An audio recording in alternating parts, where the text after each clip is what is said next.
민주당이 전당대회 후보 자격 논란에 휩싸인 송영길 의원과 김용 전 민주연구원 부원장의 출마를 예외적으로 허용하면서 후폭풍이 이어지고 있습니다. 한편 정치권에서는 검찰 보안 수사권 폐지를 둘러싼 공방도 거세지고 있습니다. 김성환 시사평론가, 정영국 전 청와대 대변인과 자세한 내용 짚어보겠습니다. 두 분 어서 오십시오. 네, 어서 오십시오. 네, 먼저 송영길 의원과 김용 전 부원장 당비 납부 요건을 충족하지 못해서 후보자 자격 논란이 불거졌습니다만 민주당이 예외적으로 좀 허용을 했습니다. 아무래도 친청계 최고위원들이 반발을 했는데도 불구하고 어떻게 허용이 된 걸까요? 일단 뭐 표결을 붙여줬다는 거 아니겠어요? 근데 저는 뭐 반발을 했다는 것 자체가 참 부끄러운 일이라고 생각합니다. 네. 민주당에서 바라보는 관점으로 보면 송영길, 김용 두 명은 검찰의 정치 수사의 희생양이라도 볼 수 있거든요. 검찰이 무리하게 수사를 해서 결국 송영길 전 대표의 경우에는 항소심에서 무죄를 선고받았거든요. 상고 포기를 하면서 결국 검찰이 포기를 하면서 무죄 판결을 받은 겁니다. 그 전에도 검찰 수사하는 과정에서 별건 수사를 통해서 기소하거나 이런 행태들이 계속 반복됐거든요. 네. 김용 전 부원장은 뭐 대장동 사건으로 기소가 돼서 유죄 판결을 비록 받았기는 했지만 그것도 역시 이재명 대통령 사건과 연결될 수밖에 없는 거고요. 이재명 대통령을 기소하기 위해서 억지 기소를 했다는 그런 반발이나 비판 여론이 여전한 상황입니다. 그러면 친청기 인사들이 두 사람의 자격 요건을 따지려면 지금 보안 사건 완전 폐지를 얘기하면서 그럼 보안 사건 완전 폐지를 얘기하는 게 검찰의 무리한 정치 수사를 막겠다는 거 아닙니까? 그럼 그런 명분을 가지고 비교를 해보면 사실 말이 안 되는 주장을 한 거란 말이에요. 그러니까 그런 면에서도 다분히 정치적 의도를 담고 있는 반발이었다 이렇게 해석을 할 수 있고요. 그러니까 물론 이제 어제가 후보 등록 마감이었기 때문에 시간적인 제약이 있어서 좀 신속하게 결정해야 할 필요성도 있었다고 보지만 그러니까 애초부터 저는 좀 짜고 친 측면이 있다고 봐요. 그러니까 최고위원들은 좀 반발을 하고 정청래 전 대표는 동지다 이러면서 좀 품어하는 모습을 보이면서 정청래 전 대표가 일종의 이제 다른 후보들한테 3대1, 4대1 뭐 싸움을 하고 있다고 하는 좀 약자 코스프레를 하려고 했던 거 아니냐. 그런 식의 전략적 판단이 좀 깔려 있었던 것이라고 보고요.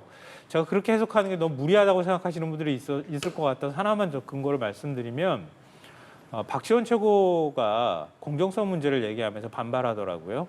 그걸 보면서 좀 개인적으로 놀랐습니다. 왜냐하면 청년 최고위원제를 결국 무산시켰거든요. 네. 친청계 인사들의 반발로. 그러니까 박지원 의원이 청년 최고위원 몫으로 사실은 최고위원이 됐다고도 볼 수 있어요. 근데 어떻게 그걸 무산시키고 난 다음에 공정성 얘기를 할 수 있을까? 좀 도저히 좀 이해가 안 됐어요. 그러니까 그런 면으로 보면 지금 선거 기간 동안 중인데 당 지도부가 특정 계파나 당권파의 입장만 대변하는 이런 태도들을 보이는 것은 매우 부적절하다. 앞으로 뭐 당원 당규 많이 따지던데 당원 당규에 이렇게 선거가 있을 때, 특히 당대표 선거가 있을 때 최고위원회가 중립 지키지 않고 특정 계파의 이익을 대변하는 이런 행태가 반복되지 않도록 이참에 아예 개정을 해야 된다고 저는 봅니다.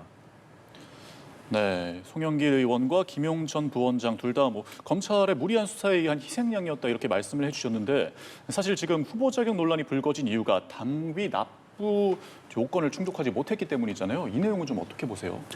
그러니까 말입니다. 후보 자격 요건은 엄격하게 적용이 돼야 되는 것입니다. 네.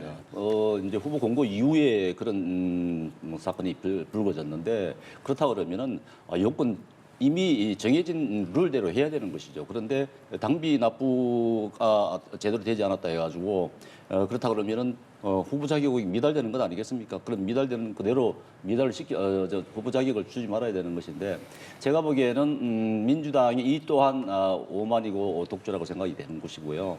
또 이 두 후보 자체가 염치가 저는 없다가 좀 생각이 됩니다. 송영길 후보 같은 경우는 사실 전당대회 돈봉투 사건을 일으킨 분이잖아요. 돈봉투가 돌았던 것은 사실이거든요. 물론 무죄 판결은 났습니다. 그 무죄는 위법 증거에 의한 무죄인 것이지 돈봉투가 돌지 않은 것은 아닙니다. 네. 그런데다가 김용 전 부원장 같은 경우는 좀 더 그렇습니다. 이분은 지금 500만 벌금 500만 원을 받고 대법원의 확정 판결을 앞두고 있는 분이에요. 이분한테 지금 최고위원 출마 자격이 있는지가 저는 의심스럽습니다. 이분 스스로가 본인을 견제를 해야 될 그런 상황인데 뭐 대통령의 최측근이다 실세라고 해서 지금 최고위원 출마를 하는 것 같은데 이분에 대해서 본인도 스스로를 그런 견제를 하지 않는 것도 중요합니다만 그 민주당 의원들 어느 누구도 이 부분에 대해서 지적을 하지 않아요. 자격이 안 된다는 말씀을 하지 않습니다. 이건 이제 대통령의 실세, 대통령의 최측근이라고 하기 때문에 그런 것 아니겠습니까? 이런 부분은 민주당이 사실 민주당은 집권당이고 또 국민 세금이 그에 지원되는 그런 공당입니다. 공당이라고 그러면 이런 후보를 낼 때 엄격하게 해야 되는 것이고 또 스스로 자정작용을 해야 되는 것입니다. 그런데도 불구하고 이렇게 한다는 것은 이 민주당의 오만이다. 저는 그렇게 판단할 수밖에 없습니다. 네, 자격 여부에 대한 이야기를 해주셨는데 말씀을 해주신 것처럼 지금 당내 반발도 만만치 않습니다. 고민정 의원과 김보미 전 의원은 공정성 문제를 일단 제기를 했고요. 그리고 앞서서 이제 짚어주셨던 것처럼 비슷한 사유로 출마가 무마가 됐던 박지원 전 비대위원장도 이중잣대다라고 비판을 했습니다. 이번 사안이 당내 어떤 개파의 갈등을 좀 더 키우는 계기가 될까요? 자, 표면적으로는 그렇게 될 수밖에 없고요. 네. 뭐 최근에 이제 유시민 작가가 참전하고 이러면서 당내 갈등이 커진 것도 있거든요. 네. 그러니까 이번 사안을 떠나서 이미 커질 대로 좀 커진 측면이 있다 이렇게 해석할 수 있을 것 같고요. 즉 공정성 문제 제기하는 거는 조금 차원이 다른, 결이 다른 문제 제기라고 보여요. 근데 박지원 전 비대위원장의 입당 기간이 짧다는 이유로 당대표 출마가 무산이 된 적이 있는 건 사실이거든요. 네. 2022년에 그런 일이 있었는데요. 근데 저는 조금 전 이번 사안하고 동일하게 대입하기는 좀 어렵다고 봐요. 박지원 전 비대위원장 출마가 막힌 거는 겉으로 당시에 내세웠을 때에는 입당 기간이 너무 짧다.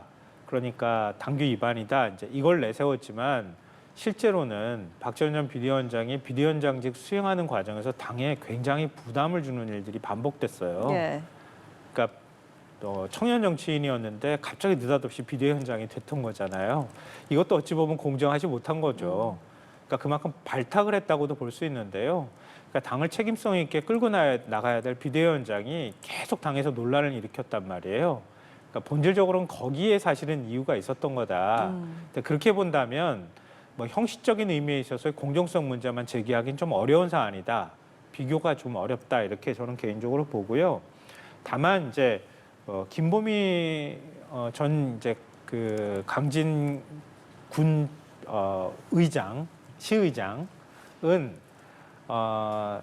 이런 문제를 좀 더 목소리를 더 많이 내줘야 할 위치에 있다고 봐요. 저는. 그러니까 최근에 앞서 제가 청년 최고위원자가 무산이 됐다 이 말씀을 좀 아쉽게 드렸는데요. 그러니까 이런 젊은 층의 목소리, 민주당의 새로운 세대 교체를 요구하는 목소리 이런 것들은 굉장히 소중하다고 생각합니다. 더군다나 20, 30대가 민주당을 외면하는 현상도 있거든요.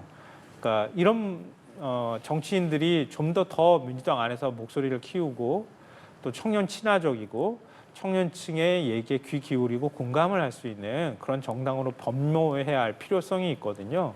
그런 면에서 문제 제기의 방식 자체가 이게 맞느냐라고 하는 의문은 있을 수 있지만 그 목소리가 가지는 힘 이런 것들에 대해서는 존중할 필요가 있다고 생각합니다.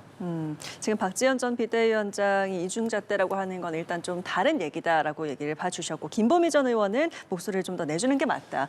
고민정 의원은 민주당의 공정이 무엇인지 좀 지켜보겠다라고 이렇게 얘기를 했습니다. 어떻게 좀 보십니까? 네, 저는 이 김보미 강진구 의원의 주장이 굉장히 설득력이 있다고 보여집니다. 민주당 관계자들은 새겨들어야 될 부분이라고 봅니다. 공정도 없고 민주주의도 없다. 민주당에는 이렇게 주장을 했잖아요. 이 공정이라는 부분은 이제 청년층들이 가장 중요하게 여기는 가치인데 사실상 앞서 말씀하신 대로 청년 최고위도 이번에 무산이 됐고 네. 이 김보미 의원도 아마 예비 경선을 통해서 아마 탈락을 할 거예요. 아마. 3명이 이제 예비 경선을 통해서 이제 본선 경선을 가게 되기 때문에 김보미 저 후보도 탈락을 하게 될 텐데 청년들이 탈락을 하는 사례가 생기는 거잖아요. 더군다나 이 박지원 씨 같은 경우는 박지원 전 비대위원장 같은 경우는 물론 명확하게 똑같은 내용은 아닙니다. 네. 그렇지만은 역시 당비 문제였어요. 민주당이 박지원 씨를 비대위원장으로 영입을 하고 다음 전당대회까지 6개월이 채 되지 않은 상황에서 당비를 낼 수가 없잖아요. 당연히 낼 수 없는 그런 상황인데도 불구하고 그런 사정 감안해주지 않고 자격을 주지 않았단 말이에요. 그렇다 그러면 송영길 의원이라든가 지금 김용씨도 마찬가지잖아요. 똑같은 잣대로 한다 그러면 자격이 없는 거예요. 그런데도 불구하고 자격을 줬단 말이에요. 그렇기 때문에 똑같은 잣대를 대지 않았다고 하는 부분에 대해서는 민주당에서 거기에 대한 해명이 불가피한 그런 상황입니다. 그렇기 때문에 이 부분은 이런 공정 문제 이런 부분에 대해서는 민주당에서 조금 더 세밀하게 파악을 하고 그 가치를 더 존중할 수 있는 방향으로 나아가야 된다. 그렇게 생각이 됩니다.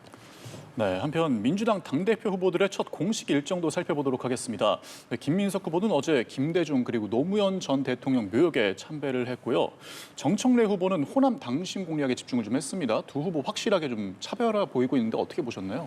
그러니까 서로 간에 어느 부분들이 공격당하는지 공격 포인트를 알 수 있는 행보였다고 보여요. 네. 그러니까 상대 후보에서 문제 제기를 하는 가장 강한 경쟁자가 문제 제기를 하는 부분들을 일종의 이제 더 이상 문제 제기하기 할 수 없는 방식으로 움직였던 거예요. 네. 그러니까 김민석 후보의 경우에는 정청래 전 대표가 계속 그 적통 논란을 제기했던 거잖아요. 네. 정 대표 측이라고 하는 게 오히려 더 정확할 표현일 것 같은데요. 그러니까 그런 면에서 노무현 대통령의 어떤 노사모라든가 이런 것들을 계속 정청래 후보가 강조를 해왔기 때문에 또 이제 후보 단일화 협의 때문에 노무현 대통령을 일종의 배신했던 사람이다. 이렇게 이제 낙인을 찍는 일들이 계속 반복됐다는 거죠. 그런 면에서 노무현 대통령 묘소에 가서 과거에 자신이 했던 일에 대해서 사과도 드리고 더 이상 이제 공격하는 게 무의미하게 만드는 그런 전략을 좀 갖고 있었지 않았을까 싶고요. 근데 사실 좀 엄밀하게 말하면 정청래 전 대표는 그런 공격을 하기가 좀 어려워요. 제가 볼 때는. 왜냐하면 적통으로 말하면 DJ 그 집권 시절에 청년으로 당에 영입돼서 국회의원 배지를 단 사람이 김민석 후보이기도 하고요. 네. 그리고 노무현 대통령을 배신했던 당사자도 또 정청래 전 대표이기도 해요. 왜냐하면 정동영 후보 쪽에 줄을 서기도 했었거든요. 상대 당내에서도 비판적인 목소리를 많이 내왔고요. 근데 뭐 그거는 선거 과정에서 서로 간의 약점들을 공격하는 거니까요. 그런 공격이 효과가 나지 않도록 하는 그런 행보였다고 판단하고요. 그리고 정청래 전 대표의 경우에는 호남 당심을 잡는 게 좀 급할 거예요. 최근에 여론조사 결과를 통해서 나온 걸 봐도 그렇지만 호남이 마음이 많이 흔들렸거든요. 정청래 후보가 당대표가 됐을 때 그때 호남에서는 거의 압도적이라고 할 만큼 박찬대 후보의 한 2배 정도의 지지를 보였어요. 네. 결국은 정청래 전 대표는 호남이 선택해서 당대표가 됐다고 볼 수 있거든요. 근데 지금 상황은 많이 다르다는 거예요. 그러니까 오히려 김민석 후보한테 밀리는 조사들이 나오고 있고요. 제가 개인적으로 아는 그 한 분이 최근에 광주에 다녀왔는데 술자리에서 주변에 있는 사람들이 전부 정청래 후보 비판만 하더라 뭐 이런 얘기를 들었던 걸 저한테 전해주기도 하던데요. 네. 그러니까 집권 1년차 간 넘은 그러니까 대통령과 맞서는 모습을 보인다거나 또 이 대통령이 일종의 적통이 아니라는 듯한 태도를 보인다거나 또 자신을 지원하는 모습들을 지지하는 측이라고 할 수 있는 유시민 작가가 이재명 대통령은 필연적으로 실패할 것이다. 이런 저주에 가까운 말들을 쏟아낸다거나 뭐 정권은 짧다라든가 이런 말을 거침없이 하는 모습을 보면서 이재명 정부가 성공해야 민주당도 정권 재창출을 할 수 있는데 정청래 전 대표가 그럴 만한 상대가 못 되라고 하는 부정적인 여론이 확산하고 있다는 거죠. 그런 면에서 호남에 조금 더 공을 들여야 되겠다. 또 반대편으로 아까 제가 약점이라고 하는 부분들을 좀 보완하려고 하는 그런 이제 행보를 보였다 이렇게 보입니다. 네, 두 후보 모두 자신의 약점을 좀 보완하려는 행보를 보였다라고 말씀해 주셨는데 한편 또 다른 후보인 송영길 후보 이번 후보 자격 논란과 관련해서 총력전을 좀 펼쳤습니다. 앞서서 송영길 후보에 대한 좀 비판을 해주셨는데 지금 상황 좀 어떻게 보세요? 지금 민주당 전당대회가 진행되는 거 보면은 저 두 계파가 함께 공존을 할 수 있을까 싶을 정도로 네. 지금 아슬아슬해요. 지금 말씀하신 대로 정청래의 대리인으로 생각할 수 있는 유시민 씨가 같은 경우는 필패로 갈 수밖에 없다. 또 당의 지배를 받으면 대통령의 지배를 받으면 해체될 수밖에 없다. 뭐 이런 얘기까지 하잖아요. 네. 진짜 저주의 언어를 사용을 하고 있는 그런 상황인데 이것은 이제 당권 투쟁도 당권 투쟁이지만 양 진영의 노선 투쟁이기 때문에 그렇습니다. 이 노선 투쟁이라는 것이 사실 이제 이재명 대통령 같은 경우는 그런 메시지를 계속 발신했잖아요. 그 이제 정부 수석이 재개발이라고 하는 표현도 하고 또 비서실장은 뭐라고 그랬습니까? 제3의 길을 얘기했고 대통령은 부조적 다수를 얘기했어요. 그것은 결국은 대통령께서는 이제 제3의 길을 가려고 하는 그런 말하자면은 영국의 노동당 같이 토니 블레어 같은 그런 노동당의 모델을 가져가려고 하는 거 아닌가 하는 생각을 하잖아요. 좌파 구조 좌파를 전통적 좌파를 우측으로 계속 끌고 가는 그런 형태를 보이는데 그런 노선에 대해서 친문 친노는 도저히 받아들일 수 없다는 거잖아요. 네. 그렇기 때문에 이 노선 갈등은 아마도 거의 뭐 이게 타협으로 이루어질 그런 상황이 아닌 것 같습니다. 그렇기 때문에 지금 이런 행보들이나 발언들의 수위가 앞으로도 계속 더 심해지면 심해질지 이게 줄어들지는 않을 거예요. 완화되지는 않을 겁니다. 그렇게 된다 그러면은 이 양 진영에서 이런 투쟁을 하다가 이렇게 갈등을 겪다가 앞으로 나중에 어떻게 수습을 할 것인지 저희들 이제 국민이 보는 입장에서는 집권당이잖아요. 집권당이 불안정한 것은 사실상 나라가 불안정하게 보이는 그런 부분이 있거든요. 그렇기 때문에 네. 국민들이 걱정하는 부분들은 사실상 그런 점에 대해서 민주당에서 좀 헤아려 줄 필요가 있겠다 싶습니다. 네, 뭐 말씀하셨지만 저는 노선 투쟁을 했으면 좋겠습니다. 그러니까 진보의 가치가 뭔지, 이제 국민들의 삶을 개선하기 위해서 양극화를 어떻게 해소할 건지, 또 경제는 어떻게 이끌어 갈 건지 그런 거에 대해서 노선 투쟁했으면 좋겠어요. 그렇습니다. 그게 아니어서 좀 걱정이 되는 측면이 있는 건데요. 네. 그러니까 민주주의를 버스의 자리에 비유하는 경우가 많이 있는데요. 지금 친문을 자처한다고 하는 사실 친문이라고 볼 수도 없는 후보가 또 그 주변에 있는 사람들이 이거는 우리 자리야. 그러면서 뒤늦게 탑승한 사람들은 자리 없어. 양보해주지 않을 거야. 그런데 왜 자리 앉으려고 해? 자리 앉고 싶으면은 다른 자리 가라고 한다던가 아니면은 우리 자리 뺏어서 우리를 버스에서 내쫓으려고 하네. 이런 식의 태도를 보인다는 거예요. 매우 사실은 저열한 싸움이에요. 제가 볼 때는. 시대상을 전혀 반영하지 못하잖아요. 그러니까 그런 부분에 있어서 논란이 커지는 측면이 있다. 차라리 싸우려면 이재명 대통령 정책으로 노선 싸움을 하거나 아니면 앞으로 어떻게 정책들을 만들어갈지 좀 건설적인 논의를 했으면 좋겠습니다. 맞습니다. 네. 정책적 노선 다툼을 한다든가 지금 민주당 전당대회는 민생이 없어요. 국민이 없습니다. 본인들끼리만 지금 싸우고 있는 그런 형태이기 때문에 네. 좀 개선이 필요하다 싶습니다. 네, 주제를 좀 바꿔서요. 검찰 보안 수사권 이야기를 좀 해보도록 하겠습니다. 지금 보안 수사권을 유지해야 한다라는 의견이 전면 폐지보다 한 3배 가량 지금 좀 높은 상황인데요. 지금 유지가 한 61% 정도 나타내고 있고요. 지금 폐지해야 된다라는 의견이 23% 나타나고 있습니다. 지금 갤럽 조사에 따르면 지금 국민의 61%가 일단 반대 의견을 좀 나타내고 있고 민주당 지지층에서도 지금 유지와 폐지 의견이 오차 범위 내에서도 좀 팽팽한 상황입니다. 지금 보시는 것처럼 폐지해야 된다라는 의견이 39% 정도 되고 유지해야 된다라는 게 46%. 굉장히 좀 팽팽한데요. 일단 보안 수사권 폐지를 좀 추진해온 민주당은 고민이 좀 더 깊어질 것 같습니다. 어떻게 보셨습니까?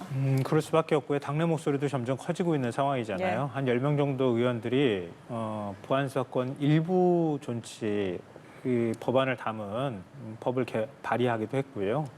앞으로 그런 목소리나 고심이나 이런 것들은 좀 커질 가능성이 좀 있어 보입니다. 근데 문제는 이제 어떤 이 보안 사건을 둘 것인지 말 것인지에 관한 문제는 이게 마치 검찰 개혁의 전부인 것처럼 얘기를 하는데요. 이미 검찰 개혁은 상당 부분 진행이 된 거예요.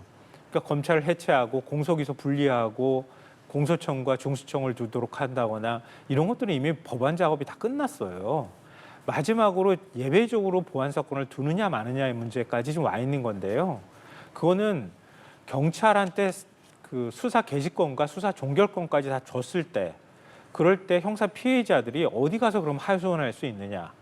이번에 그 장윤기 사건 같이 경찰 스스로가 덮을 때 그러면 어떻게 견제할 수 있느냐?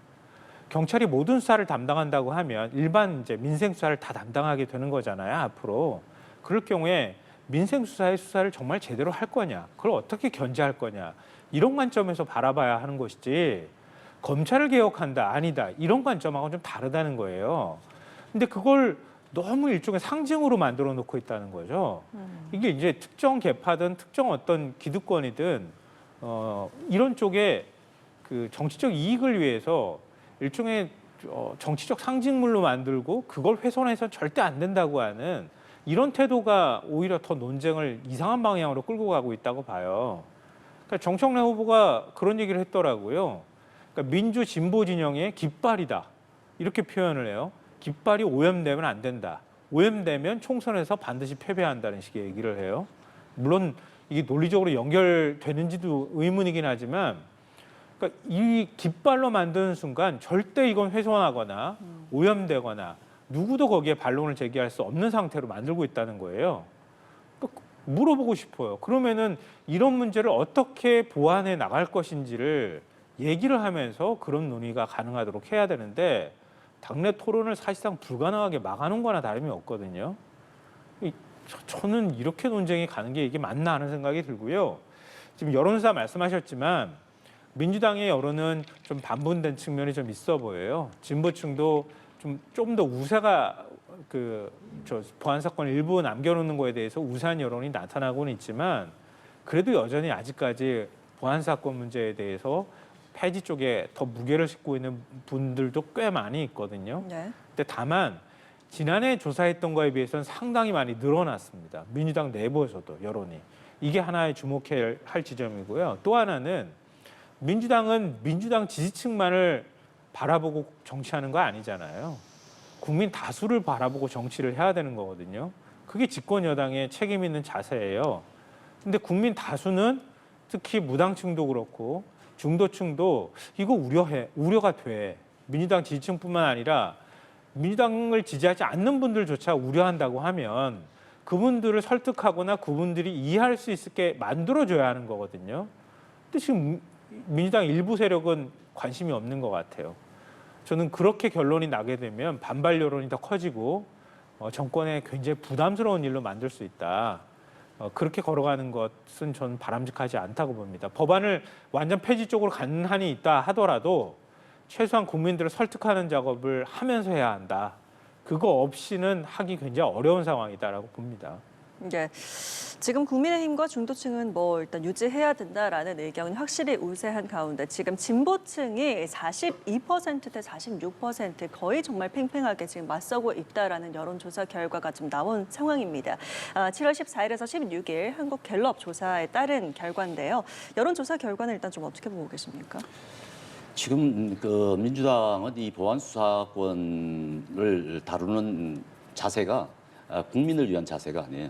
지금 이 정치 검찰을 어떻게 하면 해체시키느냐, 네. 모든 권한을 어떻게 빼앗을 것인가 여기에 매몰이 돼 있어요. 함몰이 돼 있습니다. 그렇기 때문에 국민이 지금 눈에 안 들어오는 것입니다. 아무리 지금 좋은 말씀 해주셨는데 국민을 보고 지금 법 개정을 해야 된다고 하는 부분이잖아요. 그런데 그런 방향을 잡고 있잖아요. 그렇기 때문에 민주당 일각에서는 그렇지 않습니까? 문제가 생기면 언론에 얘기하면 된다고. 피해 발생하고 난 다음에 그렇다면 피해자들은 다 어디 가서 어떻게 하라는 얘기입니까? 그게 민주당이 지금 법을 개정하는 자세라 이 말이죠. 그렇게 해서는 이게 국민들의 피해를 막을 수가 없습니다. 국민들의 네. 피해가 장윤기 사건에서 나타나듯이 뻔히 예상되고 있는 것 아니겠습니까?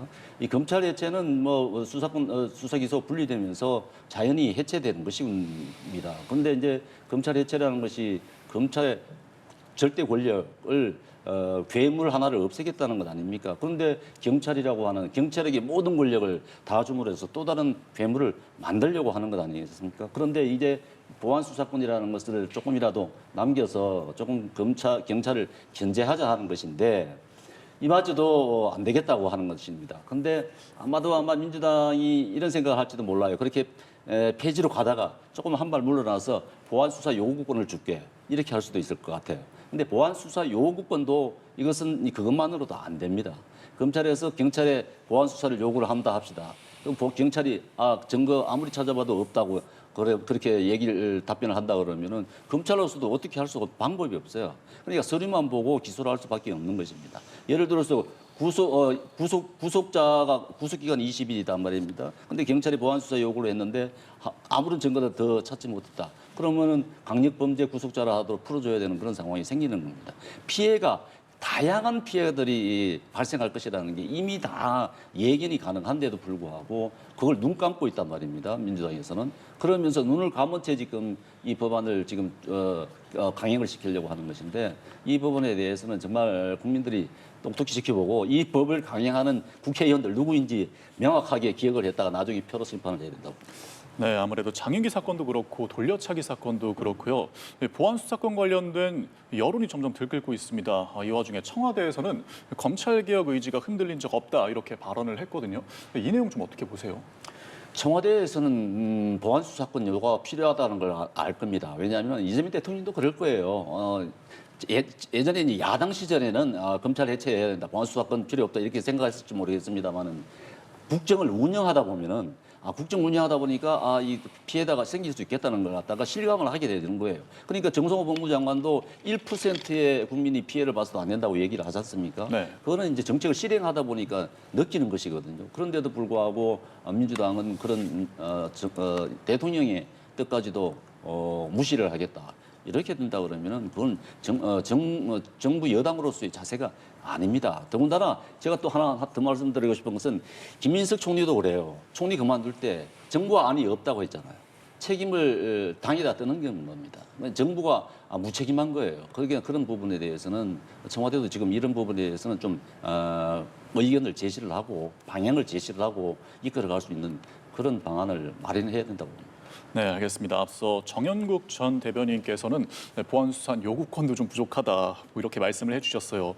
그리고 지금 현재 이 상황을 지켜보고 있는 민주당 당 대표들도 좀 생각이 많을 것 같거든요. 좀 어떻게 지켜보고 계세요? 민주당 당원들이나 지지자들도 굉장히 답답해할 것 같아요. 네. 이게 이상하게 좀 방향이 좀 흘러가가지고요. 이게 좀 그런 생각이 들더라고요. 누군가가 제 말에 말꼬리를 잡거나 계속 트집을 잡으면 어떻게 설명할 방법이 없더라고요. 지금 이재명 대통령이 수사 기소 분리 문제하고 그다음에 보안 사건 문제에 대해서 한두 번 얘기했습니까? 보안 사건 폐지엔 동의한다.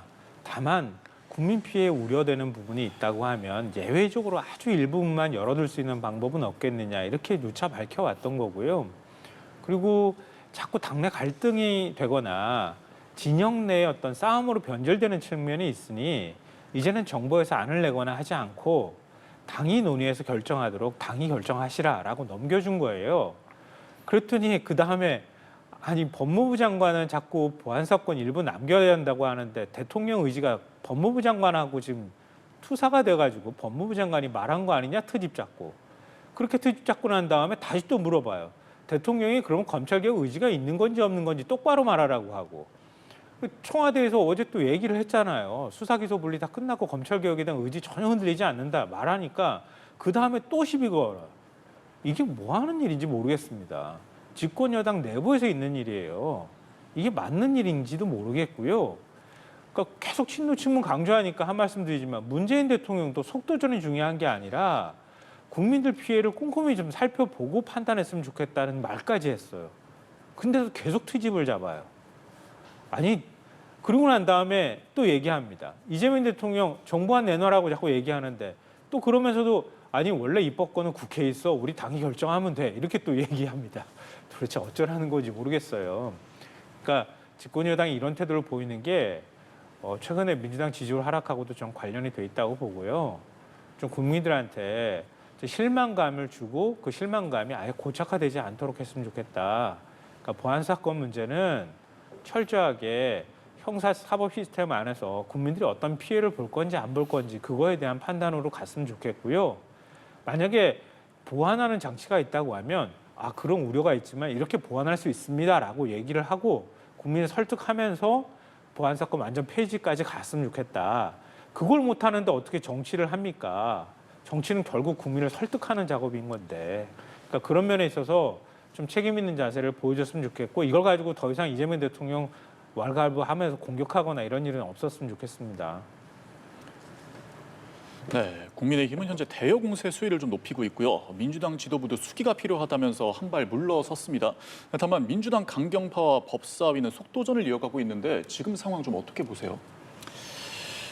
그러니까 말이죠. 민주당은 속도전이 중요한 것이 아니고 내용이 중요하다는 걸 깨달아야 됩니다. 네. 내용이 중요하다는 걸 깨달아야 되는데 그렇지 않아요. 어떻게든지 시한을 정해놓고 그냥 밀어붙이려고 한단 말이에요. 그런 것은 그러니까 국민들이 피해를 아랑곳 하지 않고 자기들 원하는 방향으로 하겠다는 얘기 아니겠습니까? 민주당이 지금까지 법안을 만들 때 그렇게 계속 해왔어요. 그게 무슨 버릇처럼 됐습니다. 그러니까 입법 독주라고 국민들이 지적을 하는 거잖아요. 그게 다 오만한 태도에서 비롯되는 것입니다. 그렇기 때문에 지금 민주당이 이 법안을 만들 때 있어서 국민들을 향해서 국민들을 위한 법안을 만든다고 생각한다 그러면은 이런 태도를 보이지 않을 거예요. 진영 논리에 갇혀가지고 자기들이 원하는 그러한 법안을 꼭 만들어야 되겠다 하는 그러한 그 감정적인 태도 때문에 이런 일이 발생하는 것입니다. 그렇기 때문에 조금 법사위에서 지금 막 국민의힘이 들어가서 이 부분에 대해서 저지를 하는 부분이 저는 필요하다고 봐요. 국민의힘이 지금 존재감이 지금 드러나지 없잖아요. 근데 국민의힘 입장에서는 지금 들어가봤자 뭐 덜러리 쓰는 것밖에 더 되겠냐 이렇게 지금 생각을 하고 있습니다. 그렇지만 당이 지금 야당의 역할을 다 못한다고 하는 그런 시각도 있고 하기 때문에 사실은 들어가서 수치를 당한다 하더라도 국민의힘이 수치를 당하는 일을 스스로 벌인 거잖아요. 총선에서 졌기 때문에 이런 수치를 당한 것이거든요. 수치를 당하고 반성을 하고 다음 선거에서 어떻게 해야겠다. 이런 자세도 가져야 된다고 봅니다. 그렇기 때문에 지금 당장 법사위에 들어 덜러리 쓴다 하더라도 가서 이렇게 해서는 국민의 피해가 막대하다는 것을 더 강조를 하고 국민의 목소리를 전달하는 부분도 좀 필요하다고 봅니다. 네. 마지막으로 짧게 좀 여쭤보도록 하겠습니다. 지금 이제 어제 재헌절 경축식이 있었는데 정정식 원내대표는 경축식에 참석을 한 반면에 장동혁 대표는 올림픽공원 집회에서 재선거 구호를 외쳤습니다. 투톱에 엇갈린 행보 좀 어떻게 봐야 될까요? 좀 안타깝게 봤습니다. 재헌절 행사에 당대표가 참석하지, 예전에도 국회 보이콧 이런 사건이 있을 때마다 좀 안 간 경우도 있기는 해요. 그렇지만은 지금 국민들의 요구가 지금 광장에서 일어나는 저 사건도 그러니까 투표용지 부족 사건도 국민의 참정권과 관련된 헌법으로 보장된 참정권이 훼손된 문제잖아요. 그러니까 헌법의 가치가 훼손된 것이란 말입니다. 그렇기 때문에 야당이 당대표로서는 재헌절 행사에 참석을 했어야 되는 거죠. 거기 참석하지 않고 현장에 나가서 부정선거 되지도 않은 부정선거 재선거를 외친다. 이것은 국민들로 봤을 때는 이해가 납득이 안 되는 것입니다. 안 되는 것이고 지금 당장 이제 장동희 대표 같은 경우는 지금 당내에서 입지가 굉장히 좁아져서 신뢰성이 굉장히 하락된 그런 상황이 아니겠습니까? 존재감이 없는 리더십의 타격을 심각하게 받고 있는 그런 상황인데 지금 밖에 나가서 그런 당내 의원들 앞에서도 의원들을 제대로 설득 못하고 자기 주장을 제대로 못 펼치는데 밖에 나가서 저렇게 큰 소리로 외친다 한들 그게 공허하게 들릴 수밖에 없지 않겠습니까? 당대표로서의 말이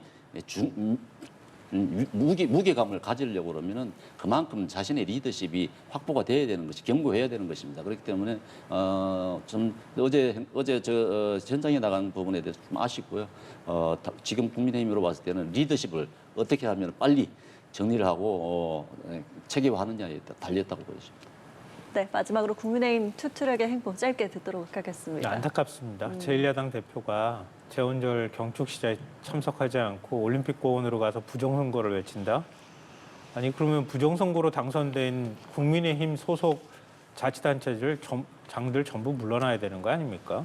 자기 부정을 하고 있는 거잖아요.